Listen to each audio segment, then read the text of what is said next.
एक बार रहते थे दो दोस्त, प्रवीण और नवीन। दोनों ने मजे से खेल कूद में अपना बचपन साथ में गुजारा।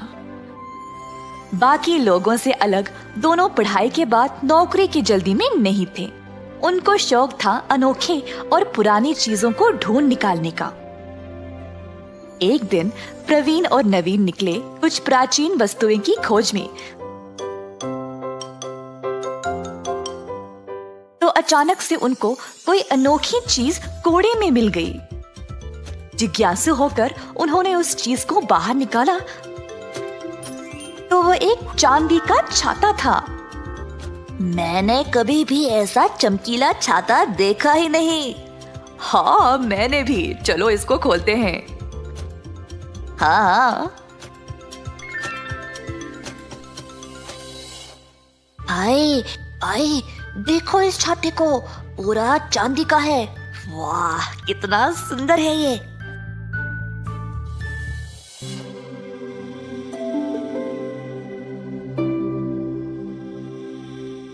ओह, मुझे किसने जगाया? भाई, तूने किसी की आवाज सुनी क्या? हाँ भाई, लगता है हमने यहाँ पर किसी की नींद खराब की है। वैसे यहाँ पर रहेगा कौन? क्यों नहीं रहेगा, मैं तो यही हूँ। प्रवीण और नवीन ये देख रहे थे कि ये बोलने की आवाज आ कहाँ से रही थी। इधर उधर देखना बंद करो, मुझे देखो, मैं छतरी हूँ। ये तो जादू है। तुमने कभी बोलने वाला छाता देखा है? अरे हाँ भाई, ये तो चमत्कार हो गया। मैं हूँ छतरी, जो भी मुझे खोलेगा मैं उसकी बात सुनती हूँ। पर अगर कोई मुझे अपने स्वार्थ के लिए इस्तेमाल करेगा तो मैं उल्टा उसको दंड देती हूँ। हाँ, हम जो मांगे आप वो करोगे? चलो हम एक बार आजमा लेते हैं भाई। नवीन ने आसपास देखा तो उसको एक बूढ़ा आदमी नजर आया जो ठीक से चल नहीं पा रहा था। छतरी मेम साहब, आप उस बूढ़े को देख रहे हो क्या? क्या आप उसको एक छड़ी दे सकते हो क्या चलने के लिए? ऐसा बोलते ही बूढ़े के हाथ में एक मजबूत छड़ी आ गई। प्रवीण ये जादू देखकर हैरान रह गया। क्या कमाल की छतरी है ये। अब से मैं इसका इस्तेमाल करके अपनी इच्छाएं पूरी कर सकता हूँ।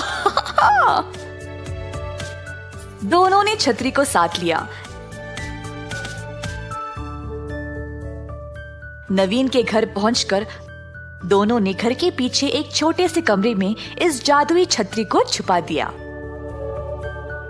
अगली सुबह नवीन के माता पिता उससे बात करने आए। नवीन बेटा, क्या सोचा है अब? नौकरी के लिए कहीं पे देखा है? नहीं पिताजी, मेरा रिसर्च अब समाप्त हुआ है। मेरे पास एक योजना है। जो भी प्राचीन वस्तुएं मैंने आज तक जमा किए हैं ना, मैं उनके साथ एक म्यूजियम खोलूंगा। म्यूजियम से तुमको क्या फायदा होगा? पैसे कैसे कमाओगे? म्यूजियम के अंदर जाने के लिए टिकट तो लगेगी ना माँ, वही मेरी कमाई होगी। नवीन के माता पिता को उसकी योजना पसंद आई और उन्होंने उसको अपना आशीर्वाद दे दिया। दूसरी ओर प्रवीण के माता पिता भी उससे बात करना चाह रहे थे, पर प्रवीण ने उनकी ओर ध्यान नहीं दिया। प्रवीण अपने घर से निकला और सीधा नवीन के पास आया। दोनों तुरंत नवीन के घर के पीछे गए।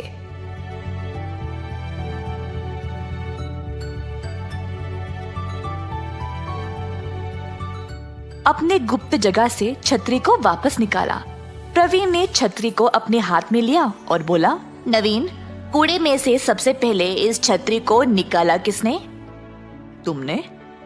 और इसको खोला किसने? तुमने भाई।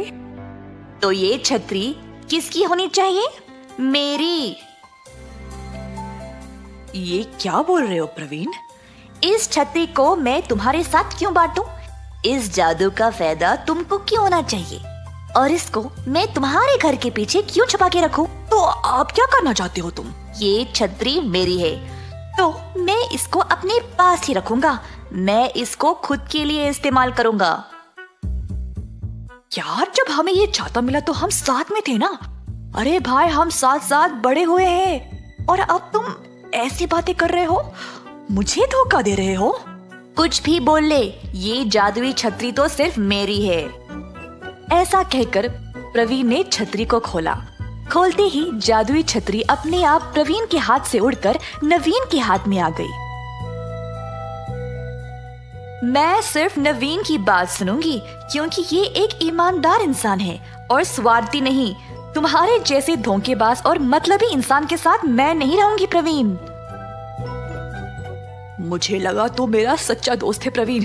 मुझे यकीन ही नहीं हो रहा कि तूने मुझे धोखा दिया है। प्रवीण को समझ नहीं आया कि वह क्या करे। ना छतरी थी ना उसका दोस्त। उसने छतरी को छीनने की कोशिश की पर छतरी उसके हाथ में आई ही नहीं। छतरी ने प्रवीण को इतना डराया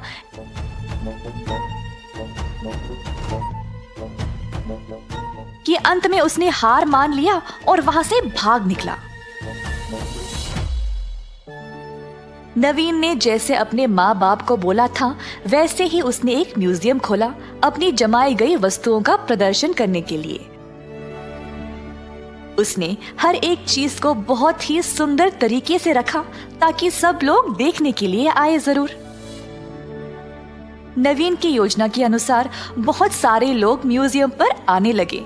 नवीन अच्छे से पैसे कमाने लगा और उनको जमाने भी लगा। पर नवीन वहां पर रुका नहीं। जादुई छतरी की मदद से वह अलग अलग जगहों पर उड़ता गया ताकि वह अपने म्यूजियम के लिए और चीजें जमा कर पाए।